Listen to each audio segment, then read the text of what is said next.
ये हमें section 37, section 38, section 39 ये देखने पड़ेंगे। सबसे पहले बात करते हैं सेक्शन 37 की। सबसे पहले मैं आपको एक एग्जांपल देता हूं, दो एग्जांपल देता हूं अलग अलग, तो आपको अगर एग्जांपल ये समझ में आ गई तो उसके बाद आपको ये सेक्शन जो 37 है इसको समझने में इजी रहेगा। तो पहले मैं पहले एग्जाम्पल के बारे में बात करता हूं। सपोज करते हैं ए और बी दो पार्टी हैं, अब उनके बीच में कोई डिस्प्यूट है। हमारे पास जो कोर्ट है, सपोज करिए सिविल जज जूनियर डिवीजन, सिविल जज सीनियर डिवीजन, डिस्ट्रिक्ट जज,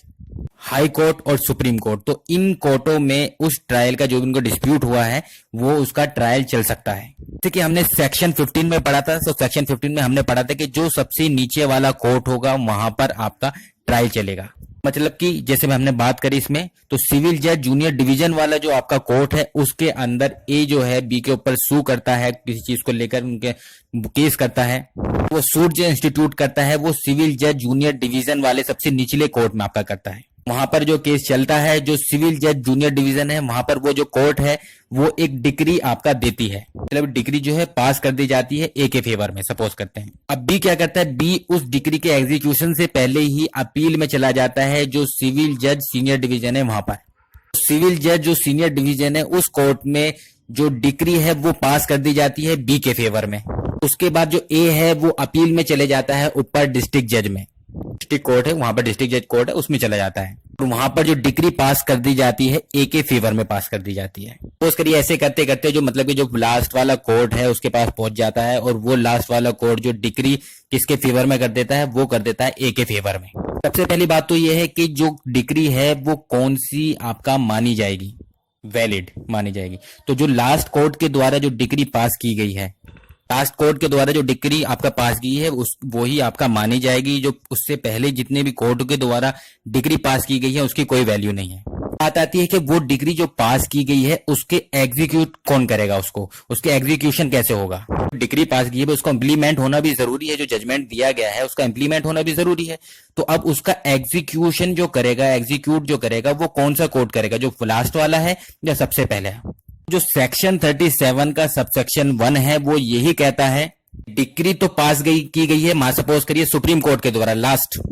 पर यह समझा जाएगा कि वो जो डिग्री पास की गई है वो पास की गई है सिविल जज जूनियर डिवीजन के द्वारा। मतलब कि जहां पर आप फर्स्ट इंस्टेंट में आपका केस इंस्टीट्यूट करते हैं, सूट इंस्टीट्यूट करते हैं, ये समझा जाता है सुप्रीम कोर्ट के द्वारा जो डिग्री पास की है वो ऐसा माना जाएगा, ऐसे समझा जाएगा जैसे सिविल जज जूनियर डिवीजन के द्वारा वो डिग्री पास की गई है। जो सिविल जज जूनियर डिवीजन है वो ही उस डिग्री को एग्जीक्यूट कराएगा। क्योंकि जहां पर भी आप फर्स्ट इंस्टेंट में आपका सूट इंस्टीट्यूट करते हैं, फाइल करते हैं, वो ही कोर्ट आपका उस डिग्री को एग्जीक्यूट कराएगा। और चाहे किसी भी कोर्ट ने आपका डिग्री पास की गई हो, पर यह समझा जाएगा कि जहां पर आपने फर्स्ट इंस्टेंट में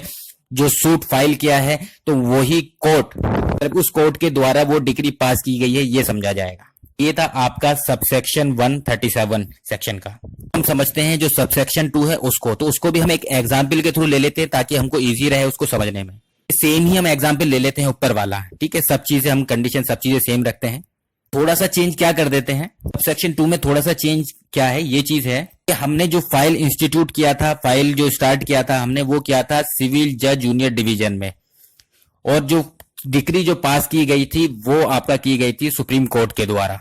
सपोज करिए कि हमने फाइल इंस्टीट्यूट किया जो आपका सिविल जज जूनियर डिवीजन के वहां पर, अब केस चलता रहता है, अपील में चला जाता है, फिर दूसरे कोर्ट में चला जाता है, फिर तीसरे कोर्ट में, अपीलेंट कोर्ट में चला जाता है, एंड में सुप्रीम कोर्ट में वो चला जाता है। सपोज करिए कि जब तक वहां पर पहुंचता है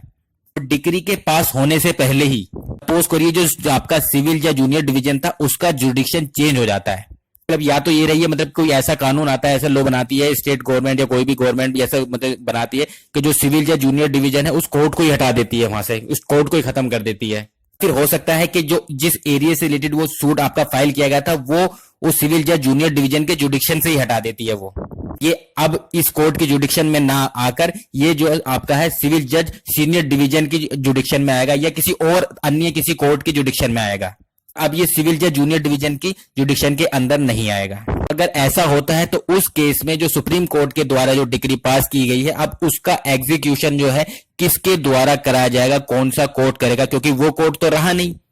या फिर उस कोर्ट का जो है जुडिक्शन नहीं रहा। उसका जो जवाब देता है वो सबसेक्शन 2 ही देता है। सबसेक्शन 2 यही कहता है कि अगर ऐसा हो जाता है कि कोर्ट सीज हो जाता है या फिर उसका जुडिक्शन खत्म हो जाता है, उस केस में भी उस कोर्ट के पास उस डिक्री को एग्जीक्यूट कराने की जुडिक्शन है, वो पावर है।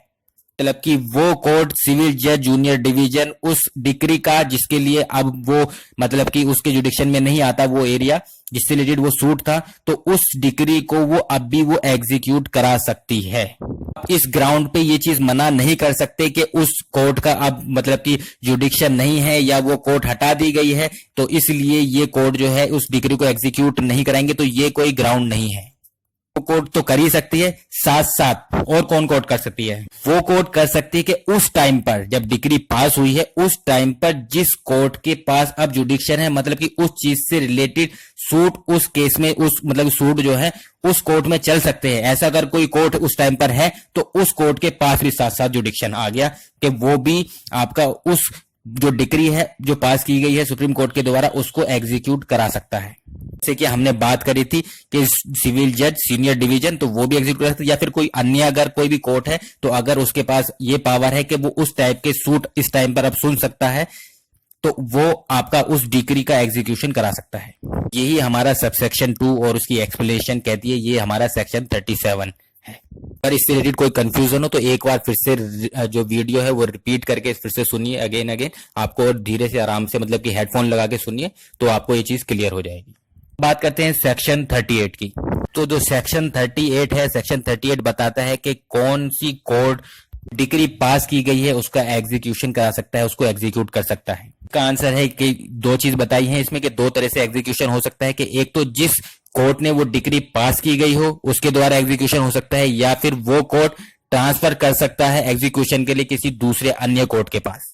पहले का आंसर क्या था कि जो हमने कहा कि डिक्री मतलब जिसने पास की गई हो वो ही एग्जीक्यूट करा पाएगा, तो इसका आंसर हमने सेक्शन 37 हमने देखा था, उसका सबसेक्शन 1 हमने समझा था कि जो सीनियर कोई भी आपका कोर्ट के द्वारा जिसकी डिग्री पास की जा रही है अपीलेंट कोर्ट के द्वारा,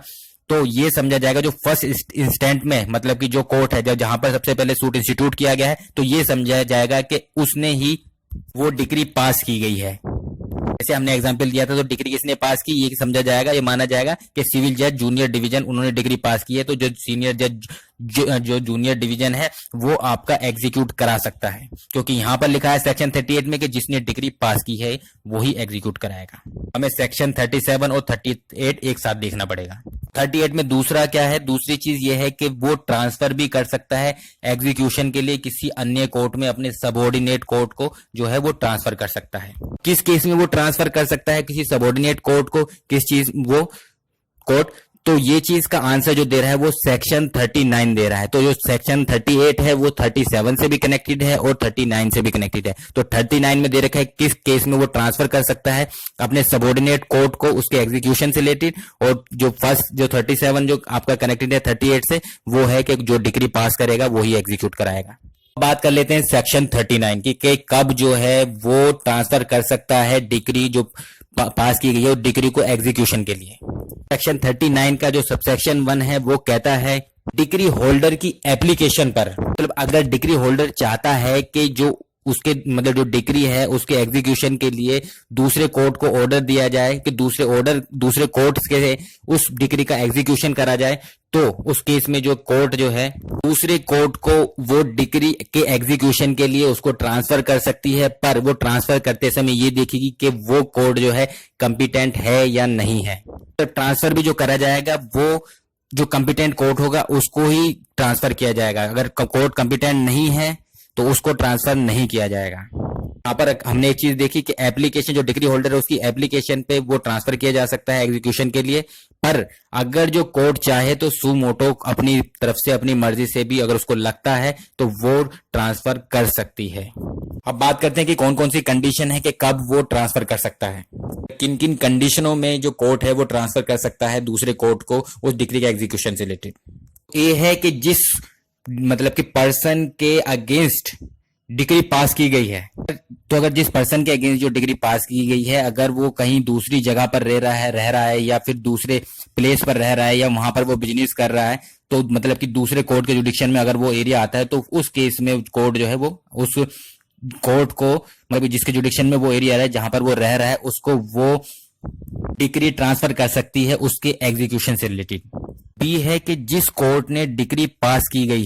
की है अगर उसके जुडिक्शन में उस पर्सन की कोई प्रॉपर्टी नहीं है या फिर उस पर्सन की इतनी प्रॉपर्टी नहीं है कि जो डिक्री में जो भी दे रखा है उसको वो सेटिस्फाई कर पाए, उस पर्सन की जो प्रॉपर्टी है वो दूसरे कोर्ट के जुडिक्शन में आ रही है, तो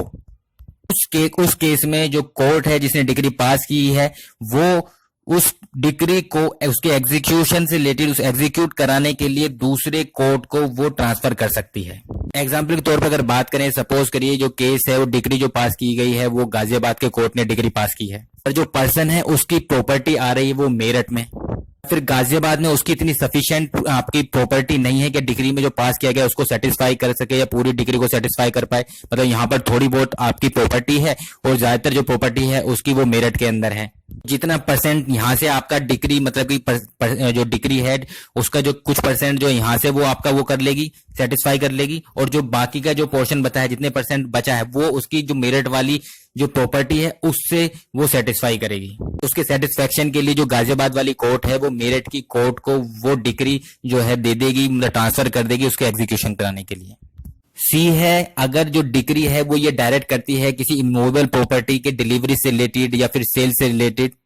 वो इमूवेबल प्रॉपर्टी जो है वो किसी दूसरी कोर्ट के जुडिक्शन में आ रही है तो उस केस में भी जो डिक्री उसको ट्रांसफर कर दी जाएगी उस कोर्ट को। या डी है कि अगर कोई भी एनी अदर रीजन अगर कोर्ट को लगता है कि ये कोई रीजन है, कोई दूसरा कोई भी रीजन है इससे अलावा इन तीनों से अलावा, तो उस केस में भी वो डिक्री जो है दूसरे कोर्ट को दे देगी, पर जो क्या रीजन है वो उस चीज की जो है वो रिटन में उसको जिसको रिकॉर्ड करेगी।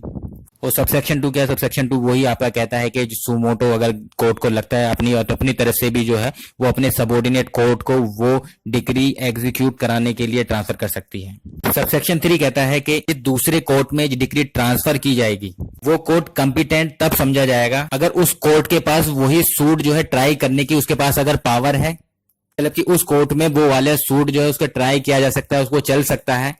उस कोर्ट के पास भी मतलब कि दूसरे कोर्ट के पास भी उस सूट से रिलेटेड जो है डिक्री पास करने के पास उसके पास जो है पावर होगी, तो ऐसे कोर्ट में जो है मतलब कि ट्रांसफर की जाएगी जो डिक्री है एग्जीक्यूट कराने के लिए, और उस कोर्ट को जो है कंपिटेंट कोर्ट समझा जाएगा। एग्जाम्पल के तौर पे अगर इसको हम बात करें, सपोज करिए जो डिस्ट्रिक्ट जज आपका जो कोर्ट है,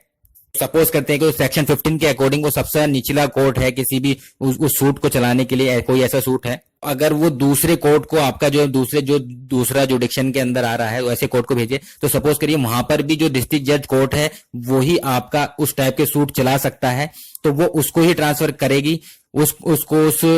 डिक्री को एग्जीक्यूट कराने के लिए, मतलब कि जो सीनियर डिवीजन आपका सिविल जज है उसको भी नहीं करेगी, ना सीनियर जज जो जूनियर डिवीजन है आपका सिविल जज ना ही उसको करेगी, तो डिस्ट्रिक्ट जज को ही करेगी। मतलब वो कंपिटेंट होना चाहिए, उस टाइप का सूट वहां पर भी चलना चाहिए, तो ही वो कंपिटेंट कोर्ट माना जाएगा। सबसेक्शन 4 है। सबसेक्शन 4 कहता है कि इस सेक्शन के जितने भी प्रोविजन है उससे ये नहीं समझा जाएगा कि जो कोर्ट डिक्री पास कर रहा है उसके पास ये पावर आ गई है कि वो किसी भी पर्सन के अगेंस्ट या किसी भी प्रॉपर्टी के अगेंस्ट जो है डिक्री एग्जीक्यूट करा ले जो कि उसके मतलब कि उसके जुडिक्शन से बाहर आ रहा है, तो वहां पर भी वो आपका डिक्री एग्जीक्यूट करा ले। तो इसका मतलब ये नहीं है। इस वीडियो में इतने ही, इसमें हमने